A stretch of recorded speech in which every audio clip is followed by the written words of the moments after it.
Hello, welcome everyone. It is April 21st, 2025. We're in Active Inference GuestStream number 103.1 with Tobias Plowman discussing the mind in motion. So we will have a presentation followed by a discussion. If you're watching live, feel free to write any questions in the live chat. Otherwise, Tobias, thank you for joining. Looking forward to the presentation. Go for it. Hey, thank you, Daniel. So hi everyone, I'm Tobias, and this is the Mind in Motion. Today I'll be sharing with you a model that I've spent the last few years developing, the Neurocognitive Systems Model, or NCSM. Before we go any further, I just want to do a little disclaimer, just saying I developed this framework independently outside of traditional academic channels, which did allow for novel insights into how cognition dynamically organizes and reconfigures itself. While this model does explain how cognition works, it also clarifies some systems sometimes fail and sometimes they break down under pressure. I encourage critical evaluation and I invite you all to consider how this might connect or contrast with your own research. So what is NCSM? NCSM proposes cognition as a recursive adaptive control architecture. Not fixed or linear, it's dynamic, precision-weighted, and regulated under varying constraints. The model comprises three integrated layers. MPPE, the Neurocognitive Predictive Processing Engine, is the generative core predicting and updating cognitive states. We then have CSTP, the arbitration layer, managing transitions between cognitive states. And then we have the dynamic cognitive systems, or DCSM. These are 5 cognitive attractor modes: instinctual, social, executive, memory-driven, and associative. Cognition here is framed as an ongoing inference over internal states, regulated via dynamic precision and adaptive control. By the end of this presentation, you will have a mechanistic account of cognition as a recursive, hierarchical, and dynamically coupled system, a generalizable architecture grounded in neuroscience, cognitive psychology, and computational logic, a framework designed for structural adaptability capable of being reconfigured, extended, or embedded, and a model aligned with the principles of active inference, enabling uncertainty minimization through predictive goal-directed dynamics. So the way we'll be breaking this down is we'll go through DCSM first, the 5 cognitive systems. Then we'll go through CSTP, MPPE, and once we've built out the full model, we'll be able to look at some cognitive loops in coherence systems, building cognition, behavior, emotion into a mechanical system. And then we'll go into cognitive breakdowns, dysregulation, and maladaptive feedback loops. And then we'll get onto some edge case scenarios where we'll look at stuff like addiction, meditation, and some more interesting things. And finally, we'll end on part 7, where we'll look at where this model is going, future work, and collaborations. So first, we're going to start with the dynamic cognitive systems model. The dynamic cognitive systems model. So there are 5 key attractive systems, each governing specialized cognitive domains. First, we have the instinctual core system, which governs reflexes, threat detection, urgency. Next, we have the social and environmental modulation system. This balances personal drives against social context. Next, we have ECHOS, the executive control and optimization system. This system is responsible for executive control, planning, inhibition, and strategic reasoning. Fourthly, we have MPRS, the memory pattern retrieval system. This system is responsible for memory-guided inference using past experiences to inform current cognition. And finally, we have the associative pattern recognition system. This system is responsible for symbolic reframing and facilitates creativity, insight, and symbolic adaptation. Crucially, these aren't isolated modules. They recursively influence, suppress, and reshape each other in real time. First, I'm going to introduce the three behavioral systems. Traditionally, we conceptualize cognition as hierarchical, executive reason on the top, reflexes in the bottom, where in reality, cognition is a recursive and multi-directional process. This interplay lends itself to dynamic precision weighting, where the brain decides moment by moment how much weight to give instinctual cues, social expectations, or executive predictions. The first system we're going to look at is the instinctual core system, or ICS. This is cognition's rapid response module and doesn't deliberate, it acts. ICS is survival first, speed focused, and consistently scanning for threat signals or unexpected changes. Think reflexes, instinctual urges, immediate emotional reactions like panic or freeze. Its operational strategy is biased towards action, even if that action might be a false alarm.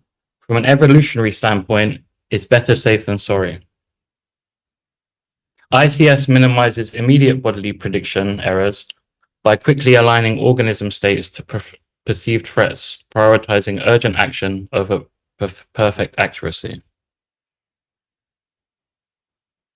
While ICS is vital, overactivation is costly. Chronic ICS arousal means chronic anxiety, hypervigilance, or reactive impulsivity, which can cascade into broader cognitive dysregulation.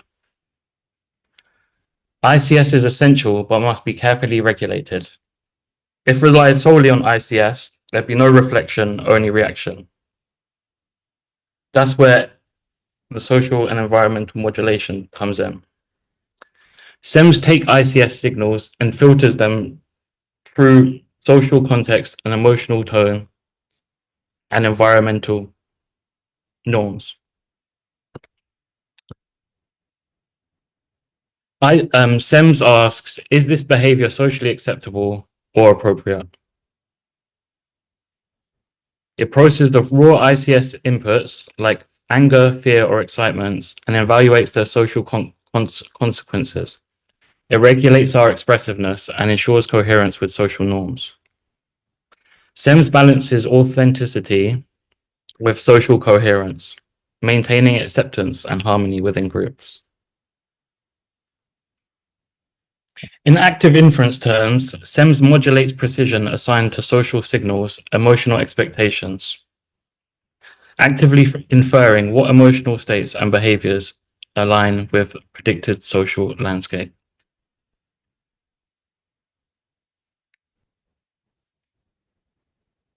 When SEMS becomes overly restrictive, individuals suppress emotions excessively, resulting in anxiety, isolation, or depressive states. Conversely, weak SEMS signals lead to inappropriate outbursts or social rejection. SEMS ensures our instinctual responses remain socially viable.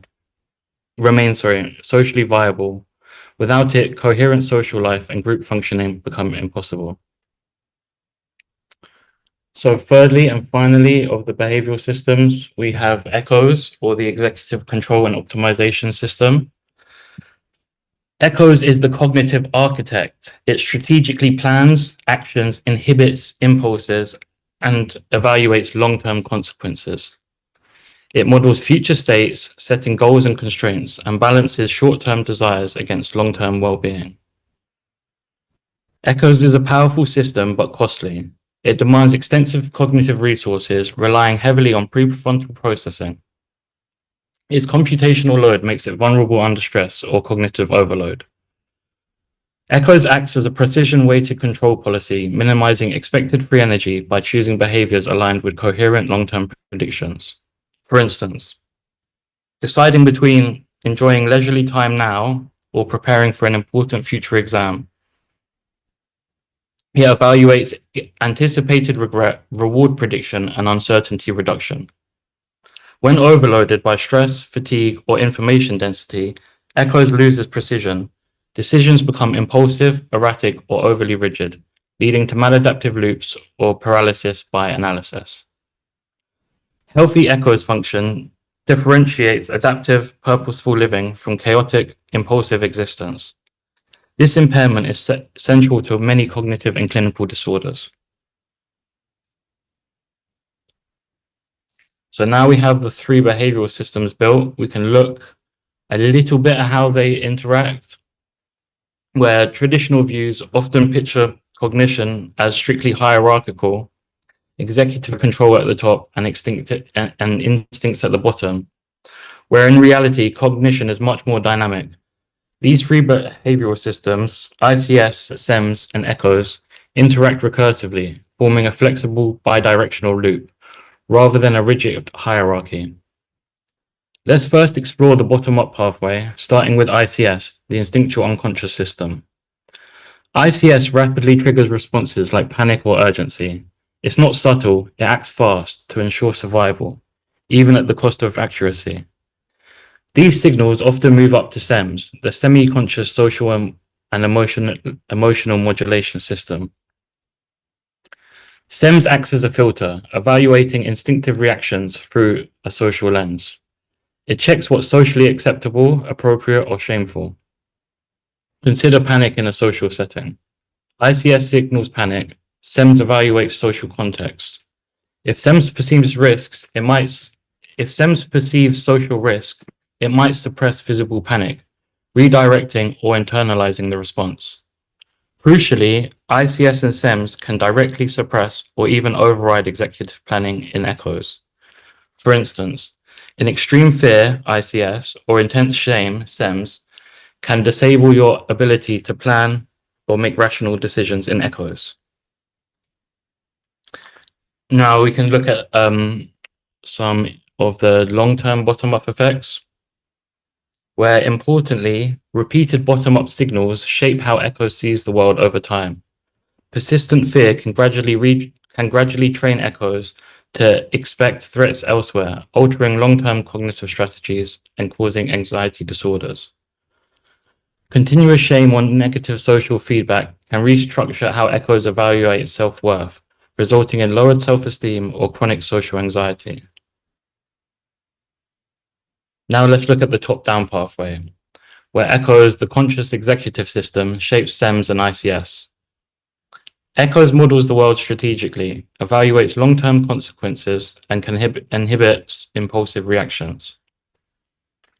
Through repeated inhibition, reframing, and habit formation, echoes actively retrains SEMS and ICS. For instance, deliberative exposure to fearful situations guided by echoes planning. Gradually teaches ICS that certain threats are manageable, eventually reducing instinctual fear responses. Similarly, conscious reframing, like cognitive therapy, helps SEMS reinterpret social cues while reshaping emotional reactions and responses over time. Why this system is dynamic and not fixed. So these interactions aren't static. Each system, ICS, SEMS, and echoes, is an attractor pulling cognitive process towards its domain. Crucially, with constant feedback, they dynamically rewire each other. ICS is not permanently dominant. Echoes isn't permanently in control. Each can reshape and influence each other, creating cognitive flexibility and adaptability. So why does this matter? Understanding this recursive dynamic explains how reflexive or emotional reactions become controllable over time.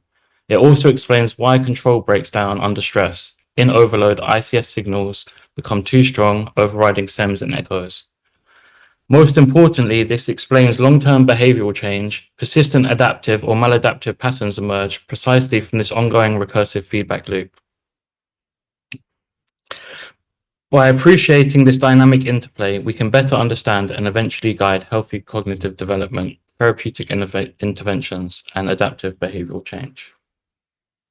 So now we have two more systems of the dynamic cognitive systems model.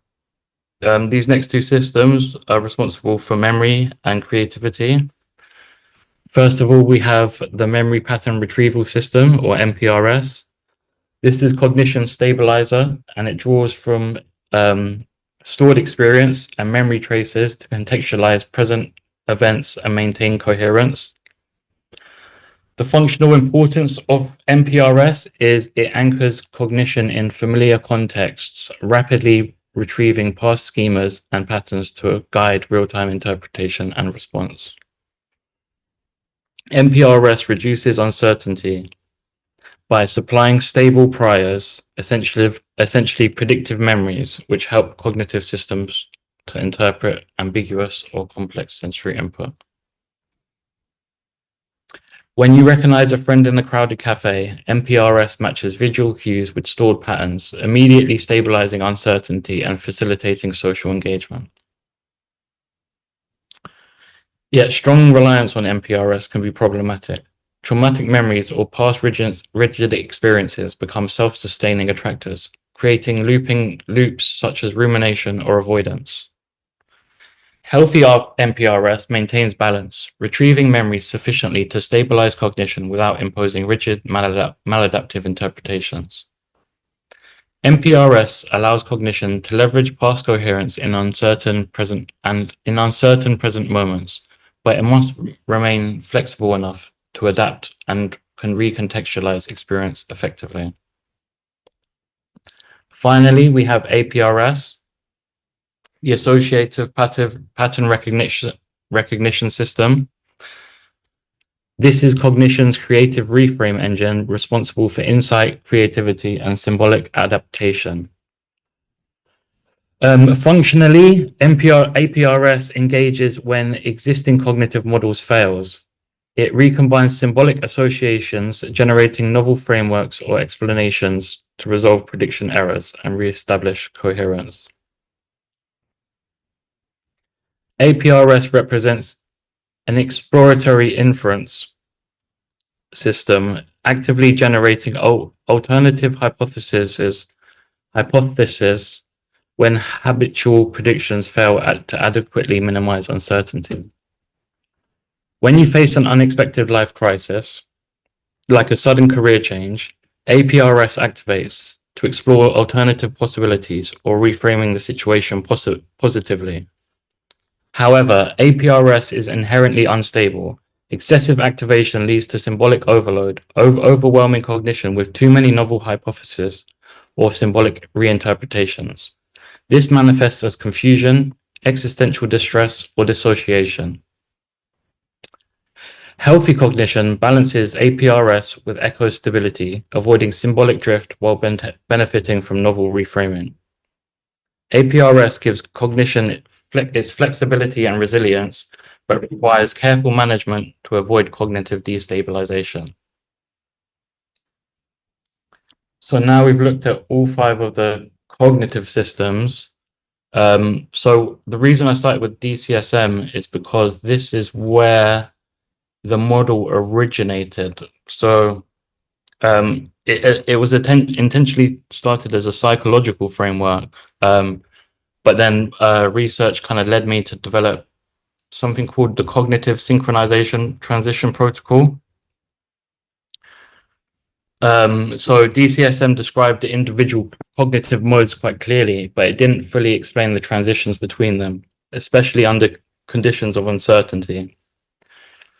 So I was thinking, what precisely triggers the instinctual shifts from ICS to SEMS to echoes, or how does the brain move from social emotional evaluation into memory retrieval, for instance? Without understanding these transitions, cognition appeared incomplete, a set of powerful but disconnected states without clear switching rules. This critical gap is filled by a new mechanism. I call it the Cognitive Synchronization Transition Protocol, or CSTP. CSTP acts as the arbitration control layer, managing cognitive transitions in real time. Think of CSTP as cognition's real-time traffic controller. It continuously addresses the state of cognitive coherence to determine whether to maintain current cognitive mode or initiate a shift. It isn't simply turning systems on or off. It is dynamically monitoring how stable the current cognitive mode is under real-time demands. Signals monitored by CSTP. Number 1 is confidence decay. Is this current cognitive mode losing its predictive reliability? Next, we have entropy buildup. Is this uncertainty or confusion escalating to unsuitable levels? And thirdly, we have neural phase desynchronization. Are these neural signals underpinning our current cognitive state becoming misaligned or out of sync? When these signals exceed a certain threshold, indicating instability, CSTP initiates a cognitive mode shift to maintain coherence. CSTP continuously checks whether the system is coherent or starting to break down. It asks critical questions in real time. Is our current cognitive state still precise and reliable enough to manage demands at hand? Are the levels of cognitive tension or entropy manageable, or are they becoming critical? CSTP also has gating transitions. If predictions remain high and coherence is stable, CSTP actively maintains the current cognitive mode. But if coherence deteriorates, if precision is sharply declining, or if entropy sharply rises, CSTP initiates the transition. CSTP's active reallocation of cognitive control. During this gating process, CSTP reallocates cognitive resources and redirects neural synchrony to restore coherence. This active gating and synchronization ensures cognition remains adaptive, responsible, and resilient, rather than becoming overly rigid or chaotically fragmented. Why is CSTP so crucial? In short, CSTP ensures our cognition can flexibly adapt to constantly changing demands without losing structural integrity. It's the dynamic regulator allowing our cognitive systems to reorganize efficiently, preventing maladaptive loops and cognitive breakdown. Next, that brings us on to the final part of the model, the neurocognitive predictive processing engine, or NPPE. Now we've seen CSTP manage cognitive mode transitions, but underneath these transitions and the cognitive attractors lies an essential predictive engine. This is NPPE. NPPE is the fundamental closed-loop architecture that powers cognitive adaptability. It continuously generates predictions about incoming sensory signals, evaluates them against reality, and determines how much discrepancies matter. NPPE is composed of 3 components. Number 1 is the generative model. This component predicts what will happen next, creating a coherent expectation or hypothesis about the world. Number 2 is the error detection system, or EDS. EDS checks the predictions from the generative model against actual sensory inputs. Its job is to detect mismatches between expectations and reality. And then finally, we have the precision weighting mechanism, where PWM evaluates how significant these mismatches are. It decides if the discrepancy should trigger a change or if it's minor enough to ignore. Together, these 3 elements perform a predictive loop that ensures cognitive coherence, adaptability, and adaptability. Without NPPE, cognition wouldn't respond effectively to uncertainty or change.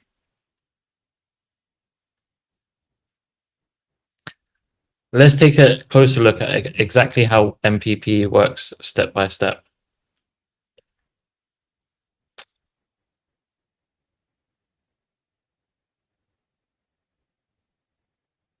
So first, the generative model.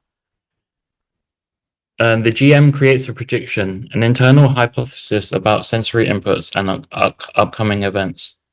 For example, the GM might predict a friend's reaction to something you say. Error detection. The error detection then compares this prediction with actual incoming sensory data. What really happens? If your friend's reaction matches your expectation, everything stays smooth. If it doesn't, a mismatch occurs. This is where precision tuning comes in. The PWM evaluates the mismatch. How important is this difference? If PWM decides it's trivial, the system suppresses the mismatch and maintains its existing cognitive model. If PWM signals it's significant, an update is needed. CSTP integration. When PWM signals a significant mismatch, the GM revises its internal prediction model to align better with reality. If its revision is substantial, large enough to shift cognitive change, it demands CSTP to initiate a cognitive mode shift. Imagine you expect a friendly greeting, but instead your friend looks upset. MPP identifies this mismatch. PWM flags it as significant. GM updates expectations, and CSTP shifts you from casual conversation, SEMS, into memory retrieval, MPRS, or planning echoes to adapt to this unexpected interaction.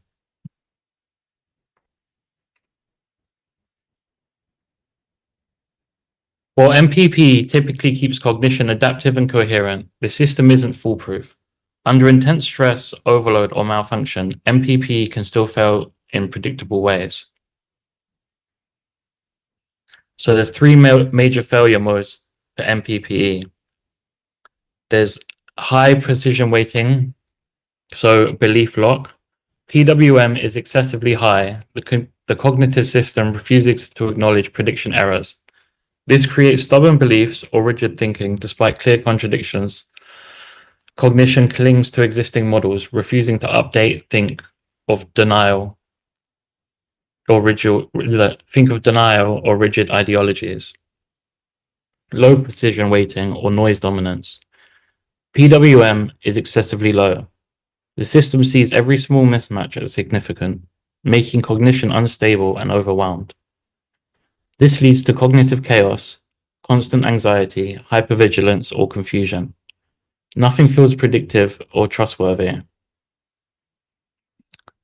Thirdly, we have GM collapse or loss of structure. The generative model itself breaks down with no clear predictions come form. In this state, cognition is completely uncertain and disorientated, unable to guess or model reality effectively. This manifests as severe cognition disruption, dissociation, or acute distress. So why does MPPE matter? MPPE isn't merely about getting predictions correct. It's fundamentally about maintaining coherence under stress and uncertainty. Healthy cognition balances flexibility, updating models, with stability, retaining useful predictions. MPPE manages this delicate balance, and its failure represents serious cognitive vulnerabilities. Understanding MPP failures give us clear insights into clinical conditions, cognitive biases, and maladaptive loops, highlighting the value of a robust adaptive prediction engine. So now we're going to look at some cognitive dynamics and feedback loops. We've seen each layer clearly. MPPE predicts, CSTP arbitrates, and DCSM expressive cognitive modes. When integrated, these three layers form a powerful recursive cognitive control loop, continuously adapting to cognition moment by moment. So if you look at the picture here, we've got a rough kind of breakdown of the cycle from input from external environment or internal states. There we can see the signal would go through the generative model to be matched against the predictive state. Compared through the error detection system, if it matches, it is low and not needed to be processed. If there's a mismatch, it's sent to the precision weighting mechanism, which then checks for error strength, confidence, relevance, and resources. If it's not important, again, it suppresses and exits the loop. If not, it's flagged as unstable and activates CSTP. This is where CSTP then checks coherence, phase, confidence. If it's stable, it delays the switch and reweights the loop. If unstable, it begins mode arbitration. This is where the DCSM modes compete. CSTP selects the dominant mode and executes the mode, and then the cycle repeats. This is obviously quite a simple breakdown of it, and it's a lot more kind of like higher dimensional than that. But essentially, this continuous loop of prediction, arbitration, expression is precisely what makes thought and coherent and coherence adaptive. But more importantly, it also explains where cognition can fail, and any disruptions in this recursive cycle can cause instability, maladaptive feedback loops, or coherence collapse.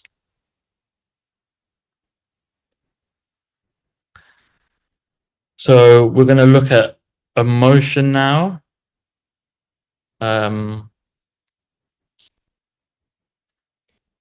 Let's discuss how emotion integrates into predictive cognitive system dynamics.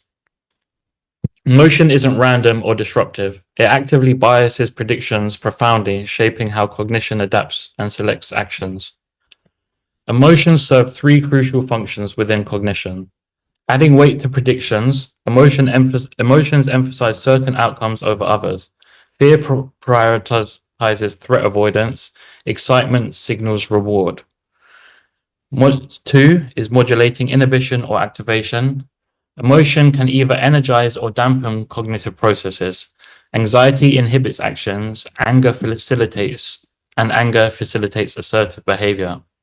Number three, emotion guides action viability. Emotion tags signal which actions feel feasible, socially appropriate, or internally coherent, and which seem impossible or undesirable. Crucially, emotions are not cognitive noise. They're precise signal taggers, marking internal states with urgency, social relevance, and subjective significance. Imagine approaching a stage to speak. Fear signals the possibility of social rejection, amplifying predictions of negative outcomes, prompting caution or avoidance. Excitement, conversely, might highlight opportunities for achievement, energizing action towards performance. By integrating emotional signaling into the cognitive system, MPP, CSTP, and DCSM become finely attuned, not just to logical accuracy, but also to urgent, social, and adaptive demands of real-time situations. Emotion ensures cognition doesn't merely predict accurately, it ensures predictions matter to our survival, social cohesion, and identity coherence. Next, we'll look at the insight loop. This is one of the most fascinating cognitive loops, the insight loops, or as I like to call it, the shower realization loop. This process activates when echoes, your executive control system, becomes overloaded. This system hits a wall or is stuck in repetitive, resource-intensive loops without reaching a solution. When echoes is overwhelmed, cognitive control momentarily relaxes, allowing the associative pattern recognition system to passively activate. APRS with its wide-ranging associative power freely explores symbolic connections without the type of constraints of direct control.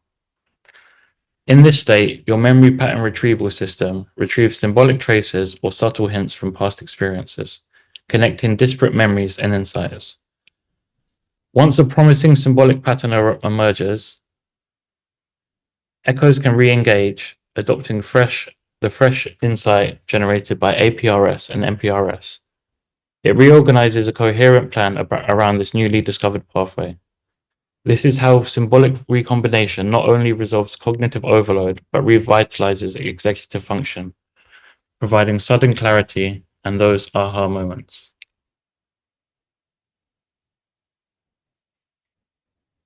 Next, we'll look at the goal reset loop. This is how your cognition adapts when a plan fails or when goals become impossible. Initially, a mismatch builds between the current state and the expected outcomes. This signals growing uncertainty and stress within the cognitive system. As the mismatch accumulates, CSTP detects instability and triggers drift away from the current, now failing mode.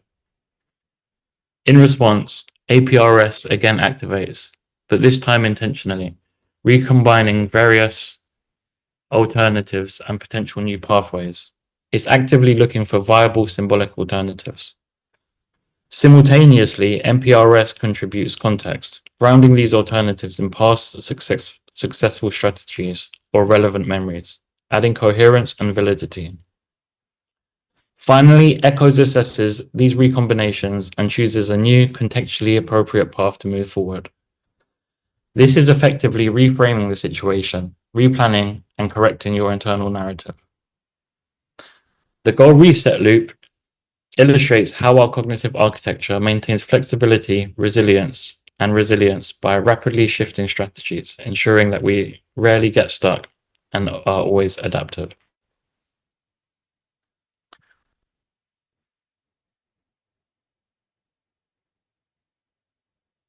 Okay, so now we've explored how cognitive loops like insight and goal reset help cognition to stay adaptive and resilient.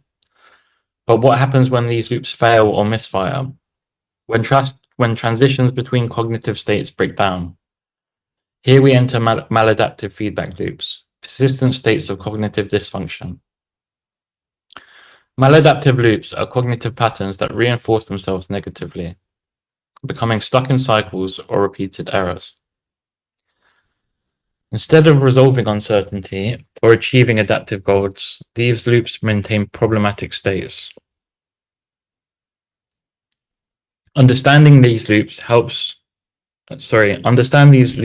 is crucial because they underpin many cognitive and emotional difficulties, like avoidance, denial, or persistent anxiety.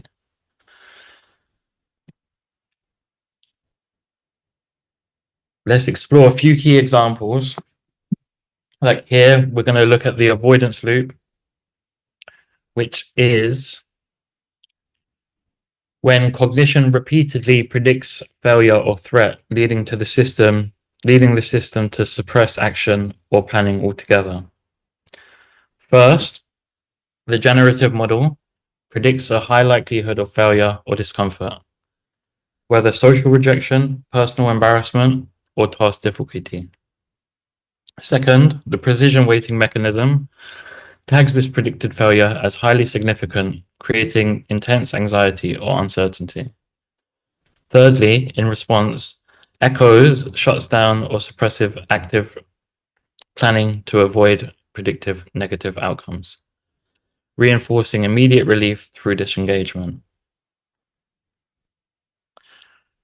Short-term relief validates avoidance, so the next time the task appears, the cognitive system immediately predicts failure again, restarting the cycle. Each repetition strengthens avoidance, embedding disengagement as a default cognitive strategy. Imagine avoiding a challenge at work repeatedly because you anticipate failure. Each avoidance episode makes the task appear more daunting next time, reinforcing your belief that you can't handle it. This loop traps cognition, preventing adaptive growth and leading to chronic procrastination, anxiety, and lowered self-confidence. Next, we'll look at a belief lock loop. So this is another critical maladaptive loop where outdated or incorrect cognitive models persist despite clear external evidence contradicting them. First, we have the generative model maintains an outdated or flawed perception about reality. This could be an innocent self-perception, belief, or expectation. Secondly, the error detection system correctly flags this mismatch between predictions and reality. However, the precision weighting mechanism strongly suppresses these error signals, dismissing the mismatch as insignificant. With no significant mismatch perceived, CSTP never triggers an update or cognitive mode shift. SEMS conforms to social or emotional pressures supporting the original belief, and echoes rationalizes logically to maintain cognitive coherence, reinforcing the outdated belief. Over time, the cognitive system defends the faulty belief ever more robustly. Evidence against it is constantly ignored, denied, or rationalized. Consider someone firmly believing they're incapable at public speaking. Even after multiple successful talks, they discount the successes as luck or expectations, preserving their original negative self-belief. Belief lock restricts cognitive flexibility and prevents growth. It solidifies cognitive biases, fuels denial, and maintains rigid patterns to resist change, even in the face of clear evidence. Finally, we'll look at the rumination loop. So rumination occurs when cognition becomes stuck, cycling between cognitive models, unable to commit firmly to any one attractor state. Rather than resolving uncertainty, rumination continually revisits the same thought patterns without productive resolution. Step-by-step dynamics. So rumination would start with a trigger and event where CSTP detects uncertainty or instability and tries shifting cognitive modes to resolve it. That results in a failed arbitration where CSTP can't confidently commit to a new cognitive attractor. No mode feels entirely stable or appropriate. With CSTP unable to stabilize, APRS, echoes, and MPRS continue cycling endlessly. Each cycle of APRS, echoes, and MPRS introduces slight variations, but no cycle is stable or satisfying enough to halt the loop. So imagine repeatedly replaying a past conversation. Each replay is slightly different, evaluating alternatives, feeling unsettled, and never finding a satisfying interpretation to this rumination. Why does rumination persist? Because confidence and precision remains unstable. CSTP never selects a stable cognitive state, creating a persistent cycle without progress. Rumination isn't productive. It drains resources, maintains stress, and blocks adaptive cognitive resolution. Long-term rumination contributes significantly to anxiety disorders, depressive episodes, and chronic stress. Now we've got the social saturation and aversion loop.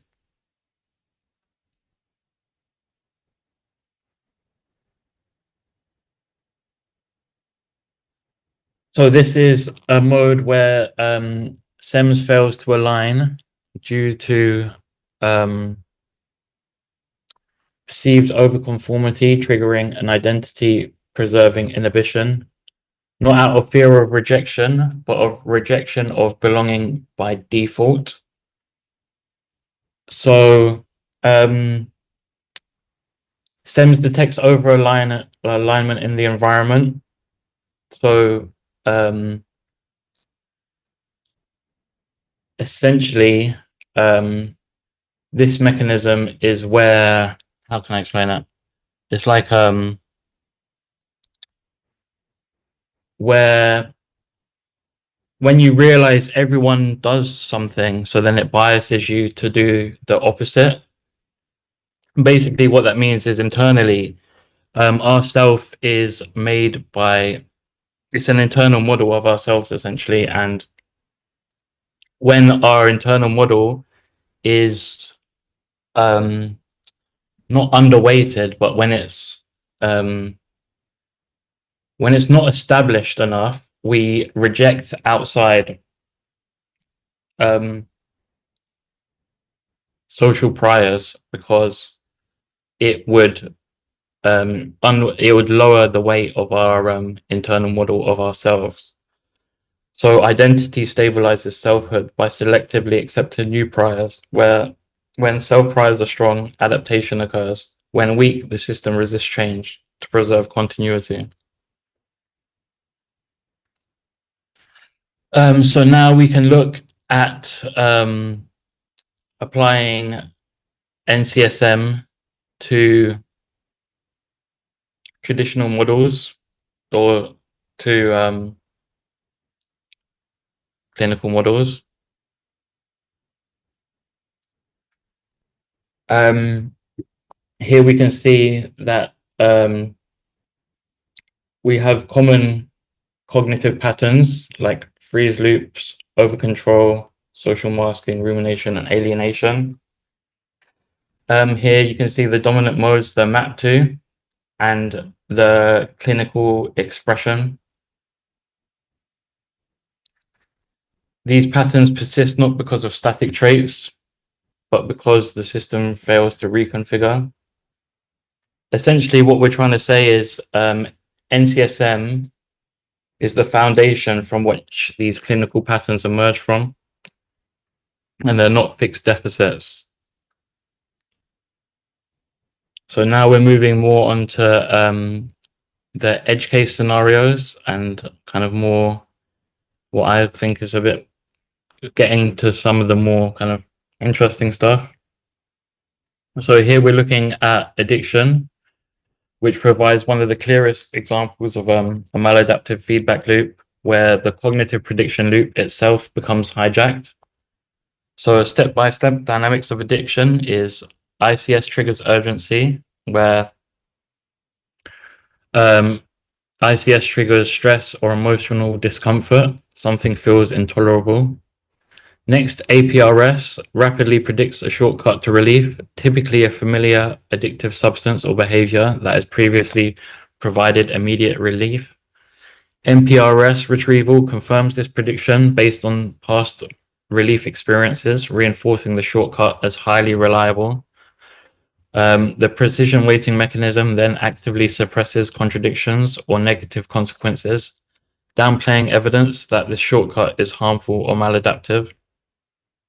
Crucially, CSTP gets bypassed entirely. No cognitive reconfiguration occurs, no evaluation or reconsideration happens. The result of this, is the outcome is predictive coherence.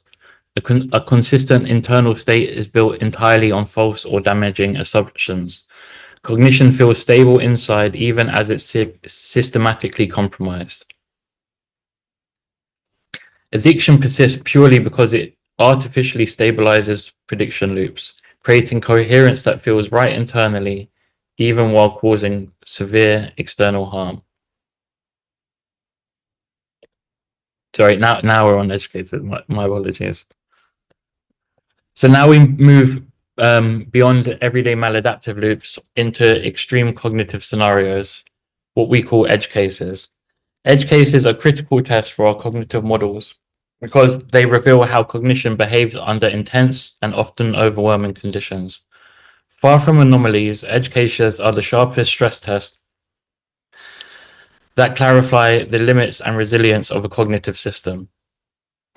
Edge states represent moments where cognition either transcends typical constraints, such as during intense meditation, or completely collapses, as seen in severe addiction or suicide. These extremes aren't merely outliers, they're valuable for revealing the fundamental mechanics and breaking points of cognitive coherence. By exploring edge states, we gain insights into how cognitive systems adapt, survive, or fail under extreme pressure. So, suicide. One of the most severe edge cases is suicide, defined here not metaphorically, but mechanically as terminal cognitive collapse. The step-by-steps of terminal collapse. Initially, prediction confidence drops critically low, so low that the cognitive system can no longer reliably forecast any viable future states. CSTP, which normally reroutes and reconfigures cognitive system modes under distress, becomes unable to manage or redirect the system.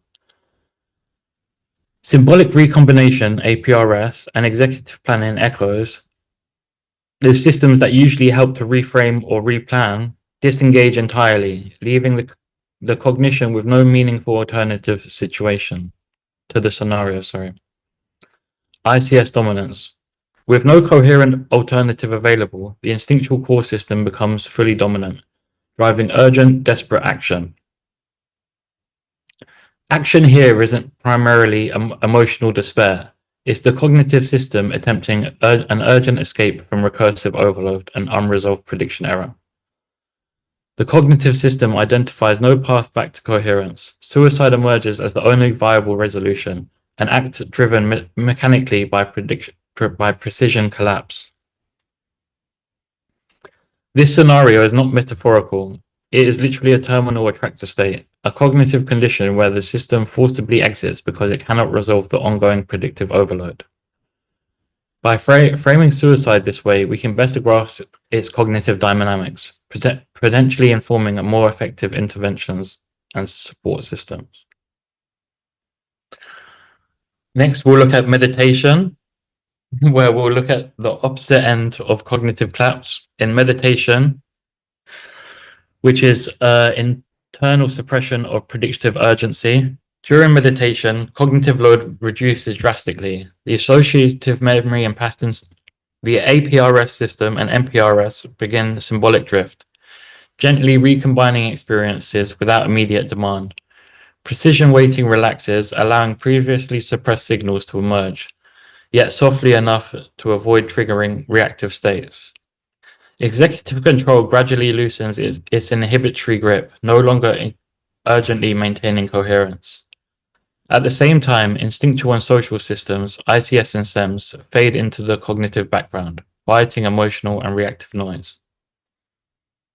This deliberate release reduces internal prediction pressure, creating a state where coherence can be safely renegotiated and restructured.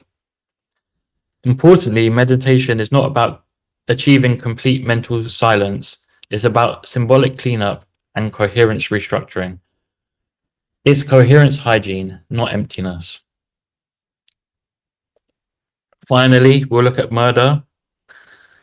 And back to the opposite end, a more extreme end of the spectrum, we can look at where in murder, where internal coherence is broken, but instead of withdrawing, the system externalizes the collapse.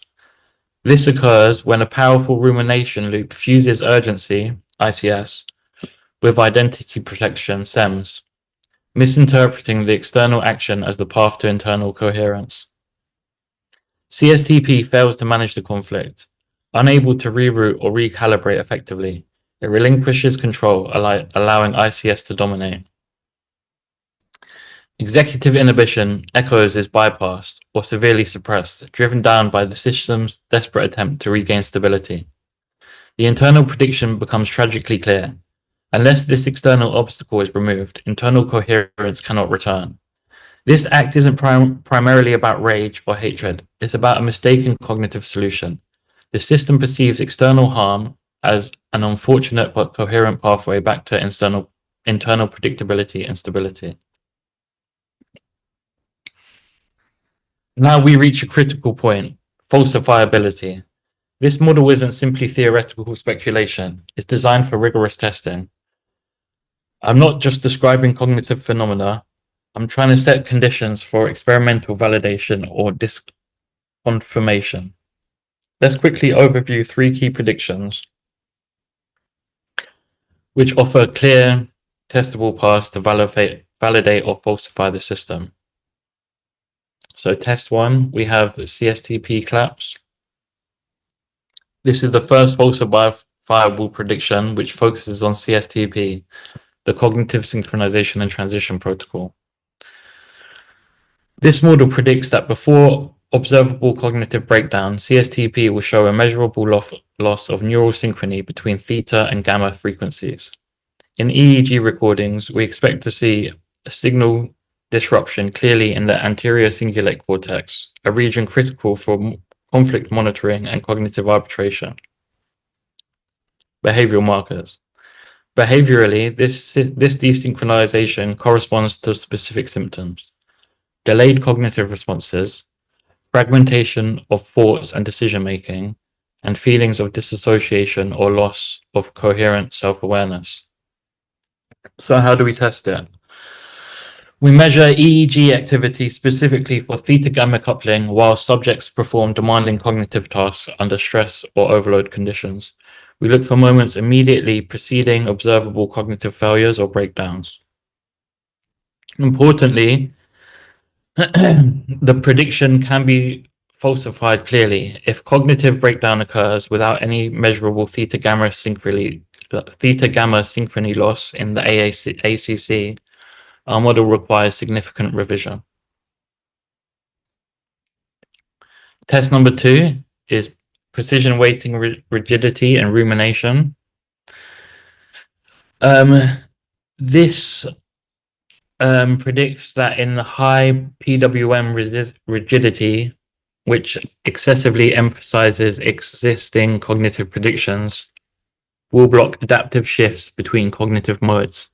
When PWM rigidity occurs, executive control echoes excessively dominates, preventing access to flexible symbolic reframing, APRS, and memory context, MPRS.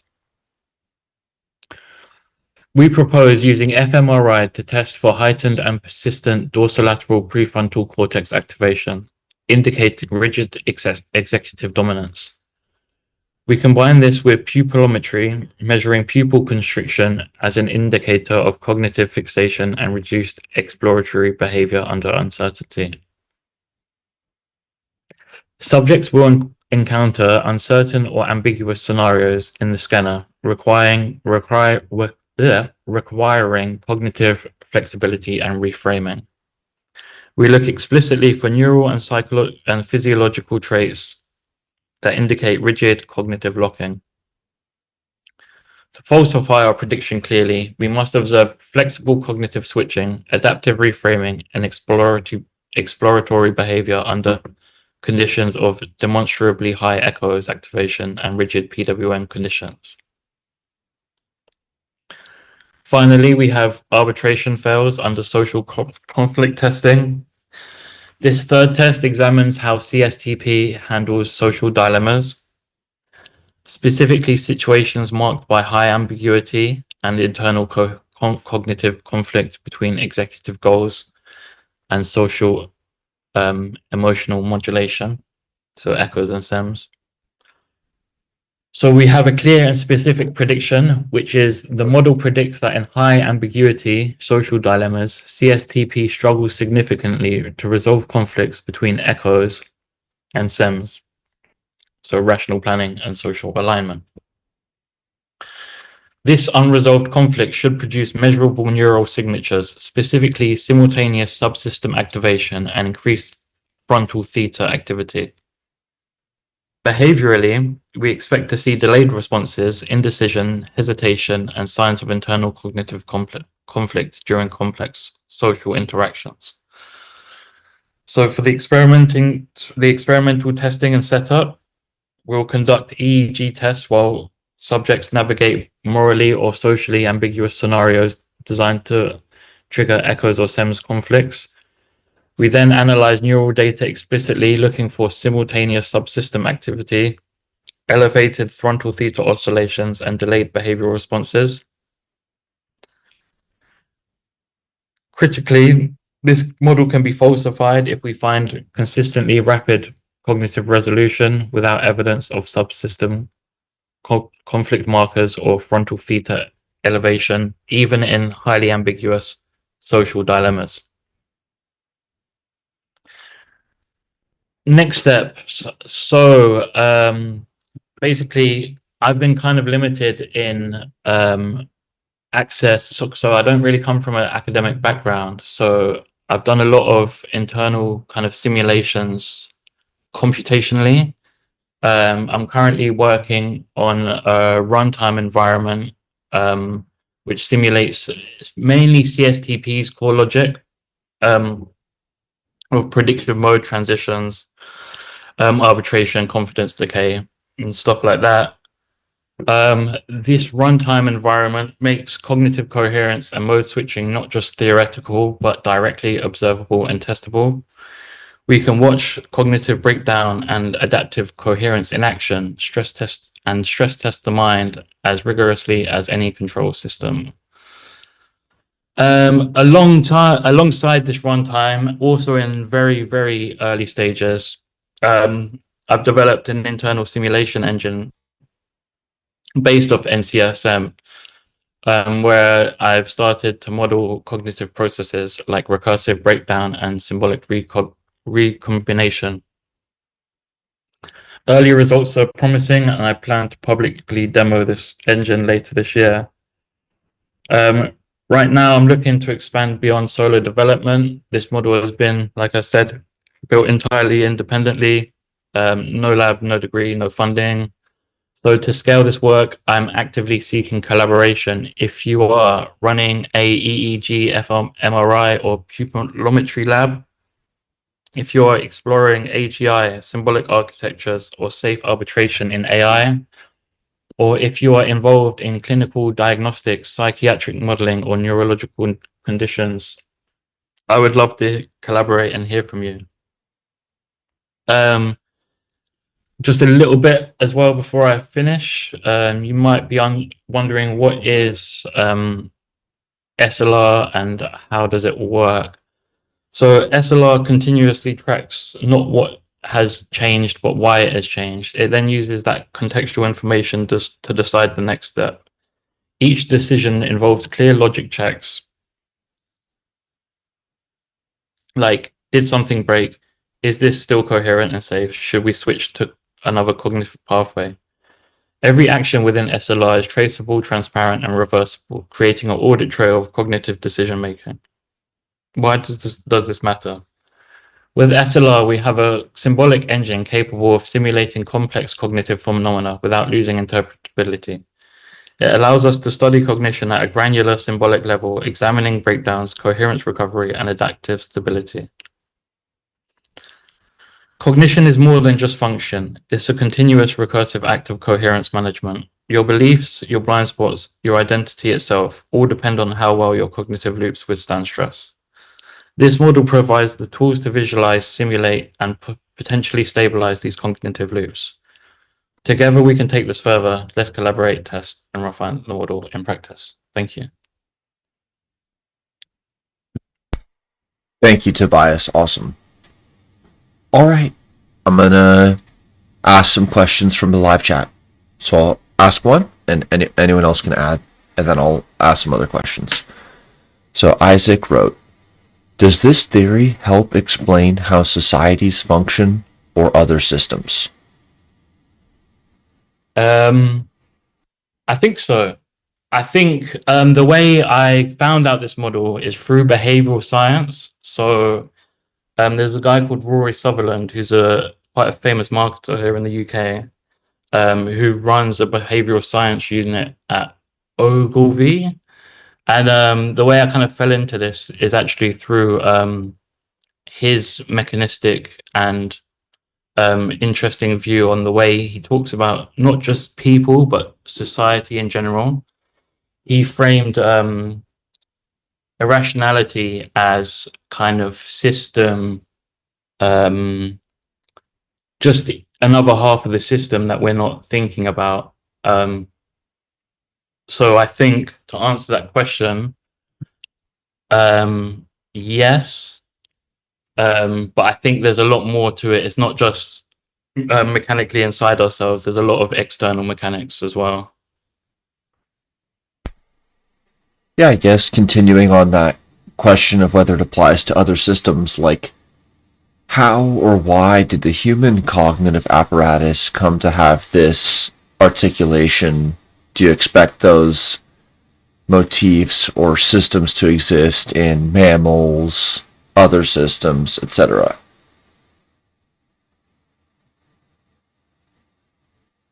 I think they do, but I think it's very evolutionary dependent and environment dependent. Like a lot of these systems originate from like ICS is very what's it, like a reptilian brain based almost, and then SEMS is definitely comes from our kind of primate era, and then Echoes is right when we're crossing into more Homo sapien. So I think there is parts of the model that we can take and kind of apply to other species, but I think environment and evolutionary context is probably where you'd want to start when building a model of other cognitive systems, if that makes sense. Yeah, and how does that connect to AI, AGI, interpretability, these topics? What do you mean? Sorry.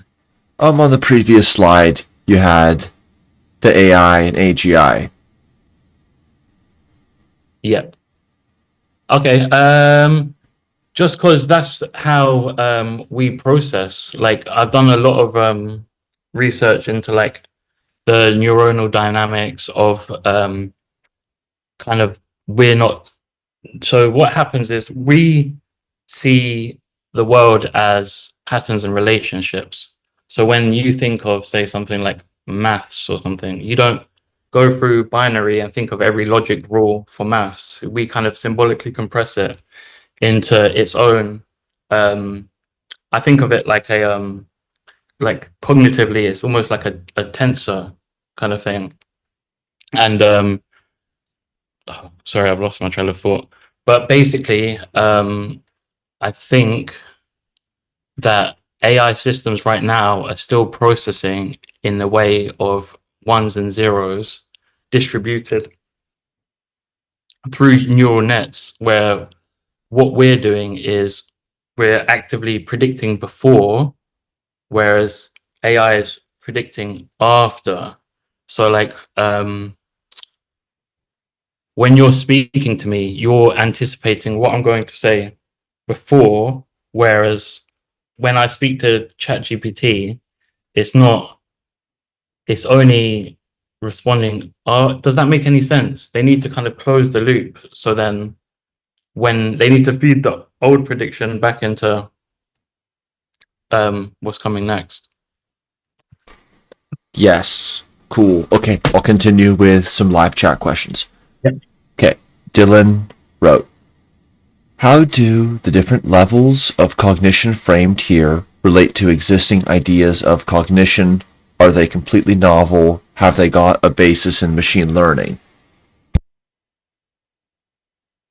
I wouldn't say they are novel. When kind of designing this framework, designing this model, I took a lot of stuff from a lot of different places. So like evolution, psychology, neurology, society, like just general society, human behavior and stuff. So it's not, I wouldn't say, I would say putting all the things together is novel, but I wouldn't say like the way intelligence works is just kind of layers of information on top of each other. So I think this is the model itself is a prediction of cognition, and the way intelligence works is if this prediction is accurate, it will remain as that next layer, and if it is not, it will need to be repredicted, modulated, and refined some more. Yeah, also I'd add in the video description, you link to the preprint, and there's some citations there, but certainly a lot of possible concordances to draw with different kinds of cognitive frameworks. Yeah, okay. Exactly. Tobias wrote, could this model help to understand and address psychiatric issues? You touched on suicide and maladaptive feedback loops. How might these loops be understood, addressed, and changed?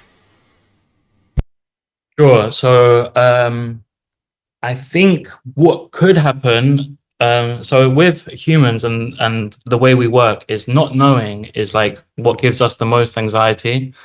I should have included a loop for that, but basically it's just a prediction that if we're essentially based on prediction, then not knowing is what drives us a bit mental.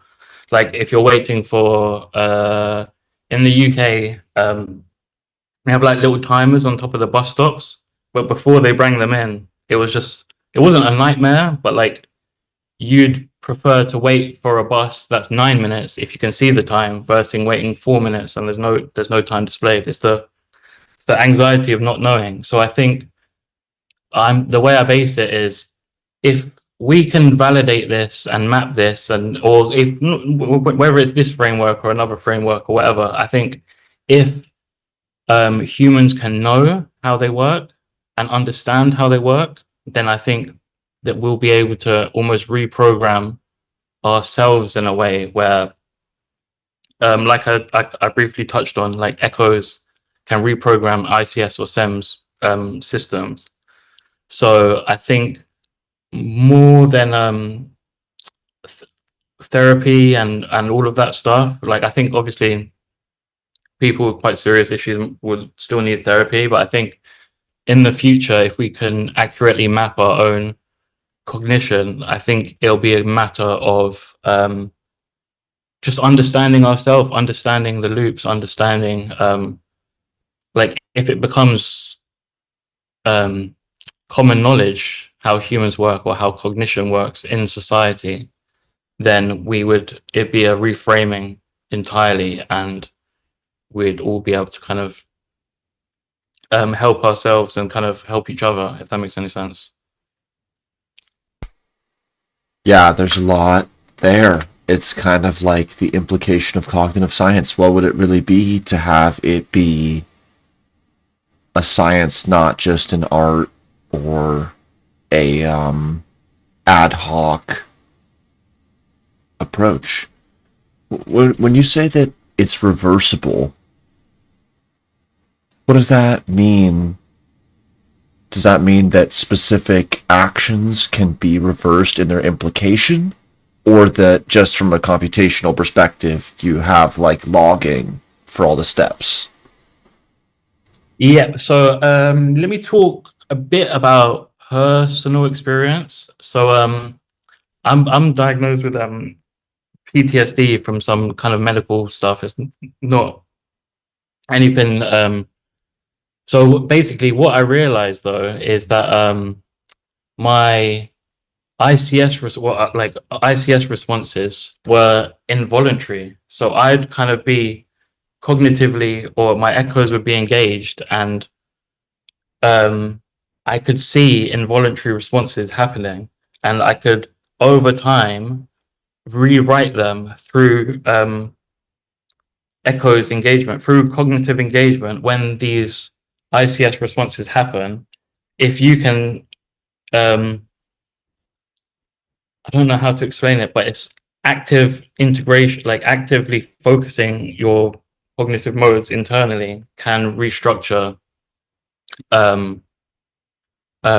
other system responses, and that goes both ways. Like if you don't regulate your kind of social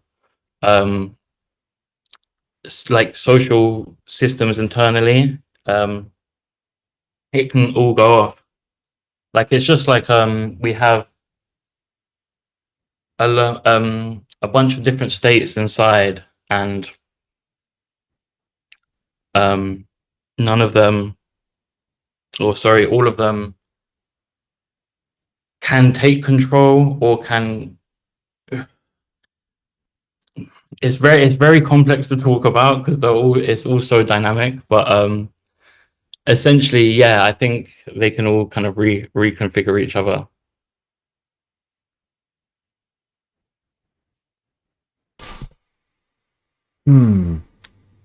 So there was an unconscious, semi-conscious, and conscious Yeah. aspect.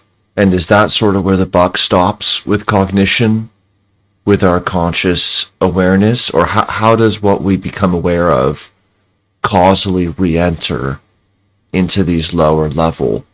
Because you describe these systems as attractors. So they're kind of like patterns of, they're like attractor patterns within the same anatomical apparatus, even though they might hinge more pivotally on some brain regions or neurotransmitters. Yeah. So how do we become aware of some modes but not other modes when it's the same pieces, same molecules, same brain regions? Yeah, I understand.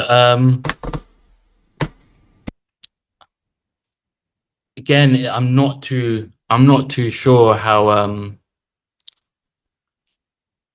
echoes is like the conscious or the most adaptable one, if that makes sense. I've still got a lot of research to do on kind of the subsystems and the subsystem dynamics, but